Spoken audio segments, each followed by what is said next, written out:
அறிவிப்பாங்க. அந்த தேர்தலோட அந்த தேர்தல் அறிக்கை அப்படியே போயிடும். ஆனா அனைத்து இந்திய அண்ணா திராவிட முன்னேற்ற கழகத்துடைய அறிவிக்கப்படுகின்ற தேர்தல் அறிக்கை, கூட்டணி கட்சி சார்பாக அறிவிக்கப்படுகின்ற தேர்தல் அறிக்கை முழுவதும் நடைபெறும் நேரத்தில் தெரிவித்து அதை இன்றையும் அனைத்து இந்திய அண்ணா திராவிட முன்னேற்ற கழக தேர்தல் அறிக்கை முத்தான தேர்தல் அறிக்கை, அத்தனை நிறைவேற்றப்படக்கூடிய தேர்தல் அறிக்கை. நம்முடைய தேர்தல் அறிக்கையில கோதாவரி காவிரி நதி இணைப்பு திட்டத்தை நிறைவேற்றவும் என்று சொல்லியிருக்கிறோம். தொடர்ந்து கிட்டத்தட்ட 10 நாளா தேர்வு பிரச்சாரத்தினால தொண்டையெல்லாம் மெங்கி போச்சு. எவ்வளவு கவனம் இருந்தாலும் தேர்தலுக்கு சொன்னா கொடுத்தோம். ஆனா திராவிட முன்னேற்ற கழகத்தில் நிலமன்ற விவசாயிக்கு 2 ஏக்கர் நிலம் சொன்னாங்களா? கொடுத்தாங்களா? பச்ச போய் நாமளும் விவசாயி, நானும் விவசாயி, அதை நான் இன்னைக்கு விவசாயம் செஞ்சுட்டு இருக்கிறேன். அதே விவசாயிக்கு நிலமன்ற விவசாயிக்கு 2 ஏக்கர் நிலம்னா எங்கிருந்து கொடுக்க? வானத்துல போய் தேடி பார்த்தா தான் கொடுக்கும். பூமியில தேடினா நிலம் கிடைக்காது. ஏன்னா இருக்கிற நிலத்தை கொஞ்சம் கொஞ்சம் இருந்தாலும் திமுக பட்டா போட்டுட்டான். ஆனா இப்படி பொய்யான அறிக்கை வெற்றி அறிக்கை, தேர்தல் அறிக்கை வெற்றி அறிக்கை, அதனாலதான் வெற்றி அறிக்கைன்னு சொன்னோம். அதே இன்னைக்கு அதே போல இப்ப இன்னொரு குற்றச்சாட்டு சொல்றாங்க, அண்ணா திமுக போய் மதவாத கட்சியோட சேர்ந்துட்டாங்க. அண்ணா திமுக போய் மதவாத கட்சி கூட்டணி கட்சியும் உதவியா இருக்குது, மதவாதத்தோட போய் சேர்ந்துட்டாங்க. நாங்க கேட்கணுமா?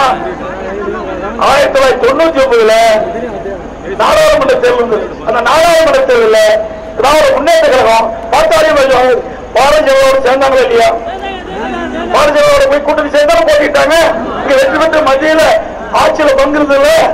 அப்பெல்லாம் பாரதிய அந்த நோவு கட்சிக்கு அம்மாவுடைய அரசு விலையெல்லாம் அரிசி கொடுத்ததும் அம்மாவுடைய அரசு தான்.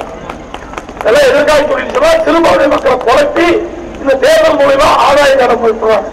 அதே உஷாரா இருக்கணும் மக்கள். விஞ்ஞான மூடப்படுத்துவேன் திமுக. ஏன்னா கண்ணுக்கு தெரியாத காத்துல நம்ம கண்ணுக்கு காத்து தெரியுதா? அந்த காத்திலேயே காசு சம்பாதிச்ச கட்சினா திமுக கட்சி. அது சொல்றேன் ஊழல் பத்தி. அண்ணா திமுக அரசு ஊழல் என்ன ஊழல் சொல்லு, நாங்க அதுக்கு நிரூபிக்கிறோம். கேஸ் போட்ட கேஸ் ஒண்ணுமில்ல போயிட்டு சொல்லுங்க. நீங்க என்ன டெண்டர் விதிமுறையை பின்பற்றி டெண்டர் விட்டீங்களோ அதை விட கடுமையா டெண்டர் விதிமுறையை ஆக்கி இப்ப நான் டெண்டர் விட்டு பணி செஞ்சுட்டு இருக்கிறோம்.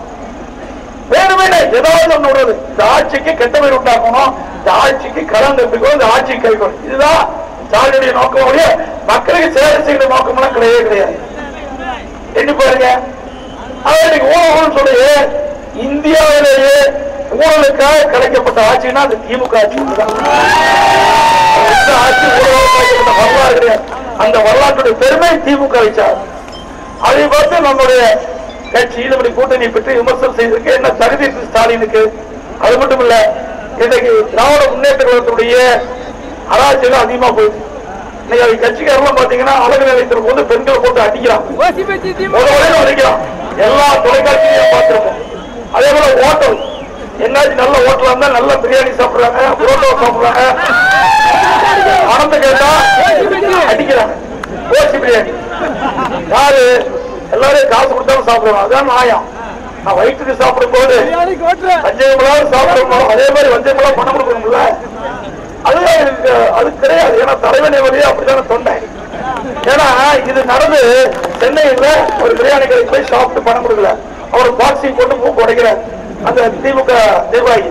அடுத்த நாள் ஸ்டாலின் போய் கட்ட பஞ்சாயத்து, இந்த ஓட்டலுக்கு போய் கட்ட பஞ்சாயத்து போட. ஏன்னா ஒரு கட்சியுடைய தலைவர் கட்ட பஞ்சாயத்து பண்ணா அந்த கட்சி எப்படிப்பட்டு இருக்கு? கட்ட பஞ்சாயத்து கட்சி தலைவர் இப்படி வேணுமெனே மக்களுக்கு எந்த நன்மை கிடையாது. வீணால குடும்பம் வளர்ச்சி அடையணும். கர்நாடகா இருந்தார், அதுக்கு பிறகு வாரிசு ஸ்டாலின், அதுக்கு பிறகு ஒரு ஏற்றி விட்டார், கண்டிக்கிறார் போயிட்டு இருக்காரு உதயாநிதி. அவருக்கு இந்த கட்சி திமுக கட்சிக்கு என்ன சம்மதம்? அவன் பெரிய பெரிய ஆளெல்லாம் முன்னாடி அவருக்கு மூஞ்சி தொடச்சுட்டு இருக்காங்க, போட்டை தொடச்சுட்டு இருக்காங்க உதயாநிதி. அப்படிப்பட்ட கேவலமா அந்த கட்சி போயிட்டு இன்னைக்கு அண்மையில பாத்தீங்களா திண்டுக்கல்ல இந்த ஊராட்சி சபை கூட்டம் நடந்தது. அந்த ஊராட்சி சபை கூட்டத்துல நடுவாள யாரு? உதயநிதிக்கு வந்திருக்காரு. மூளையா பெரியசாமி, அவருக்கு 25 வயசு இருக்கும். அவர் அமைச்சரா இருந்து கட்சியில பல பொறுப்பு இருக்காரு, இப்ப பொறுப்பு இருக்காரு. அவர் மூலையில் உட்கார்ந்திருக்காரு. இவரு அந்த ஊராட்சி சபை கூட்டம் நடத்துறான். இவருக்கு ஊராட்சி சபை கூட்டத்துக்கு என்ன? அந்த மாவட்டத்துல அவருக்கு பல ஆண்டுகளமா இருந்து பரிசுத்தம் பெற்றவர், அமைச்சரா இருந்தவர், பல முறை சட்டமன்ற உறுப்பினர் இருக்கு, அவருக்கு அனுபவம் இருக்கலாம். அவர் அந்த ஊராட்சி கூட்டத்தில் கலந்துக்கிட்டு மக்களுக்கு தேவையான திட்டங்களை சேமிச்சோம்னா ஒரு நியாயம் இருக்குது. இவரு போய் மெட்ராஸ் இருந்து உட்கார்ந்துக்கிட்டு அங்க என்ன தெரியும் திண்டுக்கல் கேட்டு என்ன செய்ய போற? ஆயுத கட்சி நாங்க, நீ என்ன செய்ய போற சொல்லுவாங்க.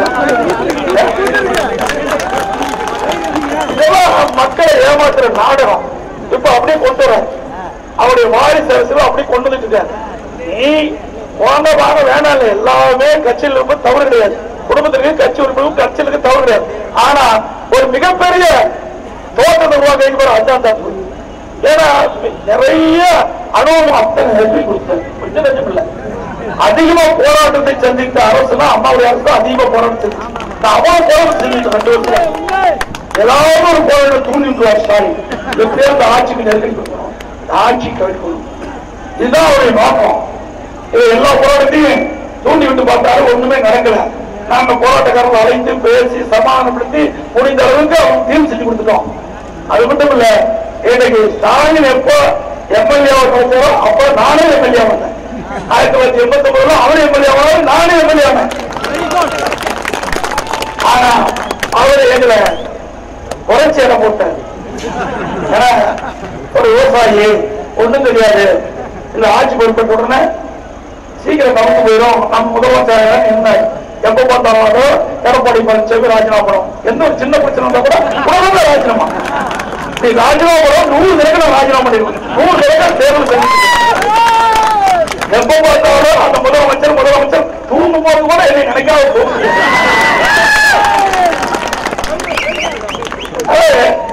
நாங்க வேண்டாம் சொல்ல. இன்னைக்கு பொதுமக்களுடைய ஆதரவு, எங்களுடைய சட்டப்பேரவை ஆதரவோட நான் முதலமைச்சராக இருக்கிறேன். நீ நாட்டு மக்கள் உங்களை வாய்ப்பு கொடுத்தா நீங்க தாராளமா நாங்க வேணாம்னு சொல்ல. எங்களை பொறுத்தவரைக்கு பதவி முக்கியம் அல்ல, விவசாயி உழைப்பாளி, உழைத்து முன்னுக்கு வர வேண்டும். உன்னை போல அப்பா திமுக தலைவர், திமுக முதலமைச்சர், அப்போ உனக்கு எம்எல்ஏ சீட் கிடைச்சு அதனால நீ எம்எல்ஏ ஆனா மந்திரியான கட்சிக்கு தலைவராக இருக்கிற. நாங்க அப்படி இல்லை. நான் எங்க ஊர்ல சிவமலைத்தில் கிளைக்கலை செயலாளரா நான் படிக்கும் போது நான் படித்து கிளை செயலாளர், ஒன்றிய பொறுப்பாளர், மாவட்ட பொறுப்பாளர், மாநில பொறுப்பாளர், அப்புறம் எம்எல்ஏ, எம்பி, மந்திரி, முதலமைச்சர், இப்படித்தான் நான் உயர்ந்திருக்கிறேன். நீ வந்த வழி வேற, நான் வந்த வழி வேற. இங்க இருக்கின்ற சுட்டரிக்கும் வெயிலை பொருட்படுத்தாமல் உழைக்கின்ற உழைப்பாளி விவசாயி, விவசாய குடும்பத்திலிருந்து பிறந்து வளர்ந்து உழைத்து படிப்படியா முன்னேறி இன்னைக்கு முதலமைச்சர் வந்திருக்கிறேன். இங்க இருக்கின்றவர் இங்க வரணும்னா எவ்வளவு கஷ்டம் உங்களுக்கு தெரியும். அது மட்டும் இல்ல, இப்போ மண்புழுன்னு சொல்லியிருக்காரு எடப்பாடி பழனிசாமி. மண்புழு மாதிரி ஊட்டு போகணும். மண்புழு விவசாயியினுடைய நண்பன், விவசாயியுடைய நண்பன். இன்னைக்கு மண்புழு இன்னைக்கு அந்த விவசாயியுடைய மண்ணில இயற்கை உரமா இன்னைக்கு கொடுக்குது. அதனால பயிர்கள் செழிச்சு வருது. அதுக்கு நான் உரமா இருக்கிறது தப்பு இல்லை. ஆனா நீ என்ன விவசாயிகள் பயிரிட்டிருக்கின்ற அந்த பயிர் வளர்கின்ற பொழுது, செழிச்சு வளர்கின்ற பொழுது அங்கே நச்சு வைரஸ் தாக்குது. அந்த வைரஸ் போல இருப்பதுதான் தாய்.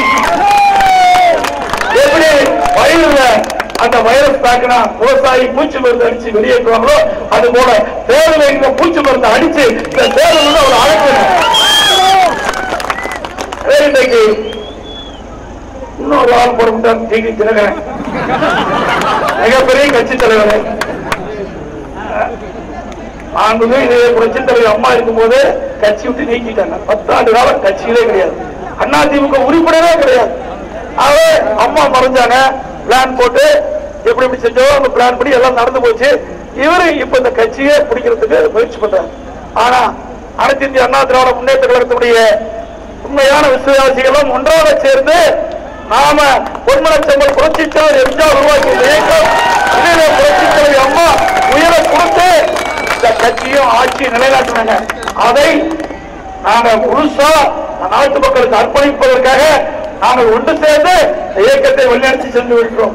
இன்னைக்கு யாரோட போய் சேரக்கூடாதோ அவரோட இன்னைக்கு போய் சேர்ந்து இந்த ஆட்சி கழிக்க போகிறார். அனைத்து இந்திய அண்ணா திராவிட முன்னேற்ற கழகத்தை உடைக்க பார்க்கிறார். ஒண்ணும் பண்ண முடியாது. உனக்கு கட்சி அங்கீகாரமே கொடுக்கல, பதிவே செய்யல. இன்னைக்கு அமமுக ஒரு அமைப்பு தான், கட்சி கிடையாது. கட்சி கிடையாது. கட்சின்னா தேர்தல் ஆணையத்திட்ட பதிவு செய்யறதா கட்சி, பதிவு செய்யறதெல்லாம் கட்சி கிடையாது. அது ஒரு அமைப்பு தான். அந்த அமைப்பை வச்சு இன்னைக்கு தேர்தல தெல்லுமுள்ளு செஞ்சு இன்னைக்கு மக்களை குழப்பி திமுகவுக்கு ஆதாயம் தேட இவர் முயற்சி செய்யறார். இன்னைக்கு இதே பொன்மனச்செம்மல் புரட்சித் தலைவர் எம்ஜிஆர் இந்த இயக்கத்தை உருவாக்கின்ற பொழுது எவ்வளவு கஷ்டப்பட்டு உருவாக்குறது பல பேருக்கு தெரியும். நான் அந்த இயக்கத்தை கொண்டுதான் தெரியும் ஆரம்ப காலத்திலிருந்து. அதே போல இதே புரட்சித் தலைவர் அம்மாவுக்கு எவ்வளவு இன்னலுக்கும் துன்பங்களுக்கும் ஆளாகி இந்த கட்சியை எடுத்து நிறுத்தி ஆளுநர் கட்சியா உருவாக்கி தந்துட்டு போறாங்க. இப்படிப்பட்ட கட்சியை அழிக்காம நினைக்கிறீங்களே, இந்த ஆட்சி கவிழ்க்காம நினைக்கிறீங்களே, அதே மனசாட்சி இல்லாத துரோகம் கொண்ட எண்ணம் கொடுத்த துரோகிகளுக்கு தேர்தலில் நாங்கள் இந்த பாடத்தை கூட்டங்கள் என்று நேரத்தில் தெரிவித்து நம்முடைய அனைத்து இந்திய அண்ணா திராவிட முன்னேற்ற கழக தலைவரில் அமைக்கப்பட்ட கூட்டங்களை அங்கீகரிக்கின்ற நம்முடைய தமிழ் மாநில காங்கிரஸ் கட்சியுடைய மரியாதைக்குரிய ஐயா வாசனுடைய ஆட்சி பெற்ற வெற்றி வேட்பாளர் அருமையான நடராஜன் அவர்களுக்கு ஆட்டோ ரிக்ஷா சின்னத்திலே வாக்களிங்கள். ஆட்டோ ரிக்ஷா சின்னத்திலே வாக்களித்து பெருவாரியான வாக்குகளை வெற்றி செஞ்சு தஞ்சாவூர் நாடாளுமன்ற இந்த பகுதியில் இருக்கின்ற மக்களுக்கு நாடாளுமன்றத்தில் குரல் கொடுக்க அவரை தேர்ந்தெடுங்கள். அவர் நேர்மையானவர், மக்களுக்கு பணியாற்றக்கூடியவர், நல்லவரை தேர்ந்தெடுங்கள். உங்களுக்கு நன்மை கிடைக்கும் நேரத்தில் தெரிவித்து சுட்டரிக்கும் வெயிலை பொருட்படுத்தாமல் இங்கே குழுமி இருந்த அத்தனை நல்ல உள்ளவர்களுக்கு நன்றி தெரிவித்து